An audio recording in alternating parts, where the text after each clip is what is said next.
Hello and welcome, beloveds, to another episode of Wake Up Africa. My name is Dr. Mumbi. I've revived this particular segment of the show so that we can really connect to the awakening movement that is happening. It is happening in earnest. I think a lot of us woke up from a very deep slumber in the last couple of years. Many of us woke up in just the last year where, the pandemic, the global pandemic and everything gave us an opportunity to sit down and really reflect on who we are as an African people and what our story is, and to do the necessary research. It's amazing how many emails I've gotten from people, both Kenyans and Africans in their cities and our African diaspora, telling me about the major moves they've made. And I'm just, I send you more love, more light, more boldness, more opportunity as you continue to create your own narrative. And as this happens, more and more of our Pan-Africanist brothers and sisters are actually coming out and speaking against some of the terrible atrocities that have been, committed against our people, and speaking out against, a lot of the injustices that our parents, our uncles, our aunties, our grandparents may not have spoken or may not even have had the opportunity to. And I'm going to link this article. It was shared with me on Twitter. It's by our brother Yerga. I don't know if it's our brother or sister, sorry. Yerga Jalal Waldeis. And it says, the violence of keeping Ethiopian manuscripts in Western institutions. And the reason I share this story is because it really does share the importance, because I think for the last couple of years, I've been stressing how over 90% of our cultural artifacts, our manuscripts, our art, tools of power have been kept in Western institutions to the benefit of Westerners. But it really has enabled us to feel like we really have no history. We have no place that we're coming from. And so, he goes to say that there are two types of Africa. The first is a place where people and cultures live, and the second is the image that Africa has been, of Africa that has been invented through colonial knowledge and power. And he says, the colonial image of Africa as the other of Europe, a land enveloped in the dark mantle of night, as Hegel put it, was supported by Western states as it justified their colonial practices. Then once their colonial practices were done and we gained independence, the next image that was put on Africa was this image of the dark continent, the useless continent, where they would show off, our brothers and sisters in Ethiopia dying from famine, where, remember that picture of the child where the crow was literally waiting to for the child to die so he could, the vulture was waiting for the child to die, and many other things. So they've cultivated this negative image of ourselves, and while the looting of Africa's natural resources has been studied, it's been talked about, the looting of African knowledge remains something that hasn't received as much attention because there's been this systematic push to say that we invented nothing, we didn't have knowledge to begin with. So what knowledge could be stolen if we didn't have knowledge? And this is what has been cultivated in generations of our own people, where they believe that literally the Mzungu narrative, that we were in the forest living like animals and barbarians, and then the Mzungu came and civilized us, when most of the knowledge that is being used is ours, and most of the magic that is being used to keep us mentally enslaved is ours. But we've even been made to think that's terrible, that's dark, I'm not even going to get into that. And this is what is creating that confusion spirit on our continent. I've even diverted from what I was talking about, but it's created a massive confusion because we're disconnected.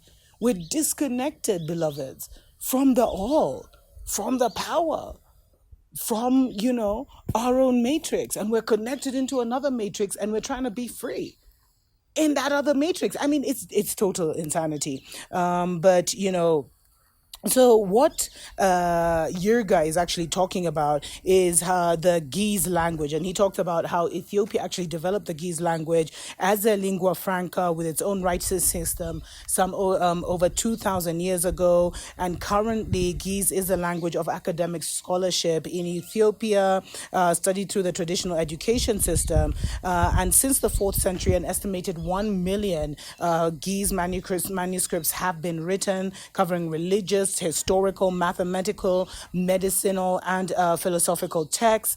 And since the 18th century, many of these manuscripts have actually been stolen, looted, or smuggled out of the country by travelers who came as explorers, diplomats, and scientists. The total number of Ethiopian manuscripts that is still unknown, but some, there was one count that said 6,928 Ethiopian manuscripts were currently held in foreign libraries. And what has happened is, because of this, a lot of the Ethiopian children don't have their own manuscripts to study from, even when they come from the remote villages and stuff to study, because a lot of them are in foreign libraries and foreign museums and the Vatican, etc., etc.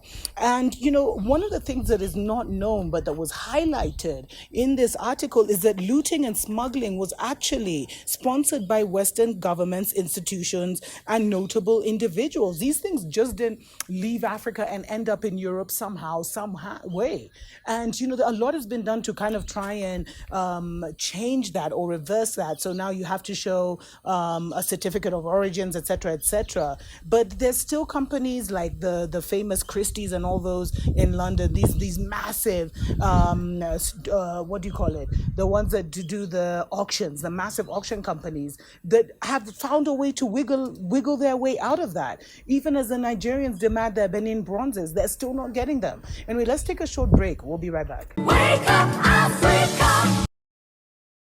Welcome back to the Dr. Mumbi Show, Wake Up Africa. My name is Dr. Mumbi Saraki. I really do pray that you are well in all your ways. Special shout out to my Patreon family for supporting us and enabling us to bring all the awakening news to our global Black family. We appreciate, love you so much. And I was talking, before we took a break, I was talking about how over 90% of our artifacts are in foreign museums, but this has created this disconnection in our knowledge for our children, because now they're almost told there was no African knowledge, and then you're only taught Muzungu knowledge, which gives you a serious inferiority complex. And one of the things that's not known is that looting and smuggling were actually allegedly sponsored by Western governments, institutions, and notable individuals.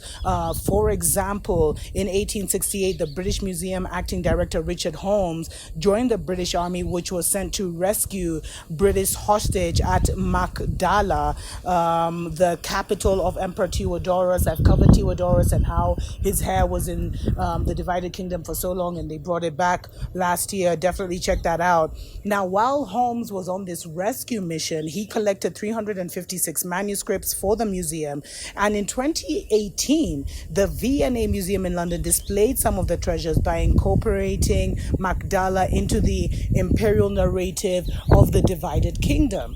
And then when we start asking for these things back, they're not given. Let's not forget, in 2019, a group of Orthodox priests actually left Ethiopia and headed to the divided kingdom, where they wanted to pray with one of what they said was one of the most ancient and special texts, which is like an Ark of a Covenant, which is in Westminster Abbey. They just wanted to pray and pour libation. They were refused even to approach. So what's really going on? I'm telling you, this world is run by magic, beloved, and it's our own magic that is being used against us. It's madness, and we've been alienated from it so that we don't even recognize it. But if there's anything we should be focusing on in terms of building Africa, in terms of reuniting Africa, in terms of awakening Africa, in terms of getting Africa back its power, these are the things we should be focused on. And I keep saying, the instruments of power, they'll come back on their own because the ancients are back. There's a spiritual return that has happened that could not be stopped. That was one of the major things they were trying to stop, and now they're trying to stop you from claiming your rightful inheritance. But so we're going to see a lot of things happening by the Spirit. not even by our own might or our own strength, but by the Spirit. But as actors in this dimension and on this plane, we also have to do our bit to ensure that, to ensure that we're adding our voice where necessary, we're putting our energy where necessary to create the necessary change in Africa, because the lack of our African knowledge is one of the reasons we have almost like a schizophrenic freaking collective mindset, where we're stuck between the being this African we don't fully understand, and being this Babylonian African that has been shoved down our throats through religion, education, movies, music for so long. And it's created this split personality. But if we are to return to ourselves and become a fully melanated being in the heart of Zion, then we have to start knowing where to place our energy and the things that we should fight for and the things that are totally irrelevant. Until next time, tuko pamoja.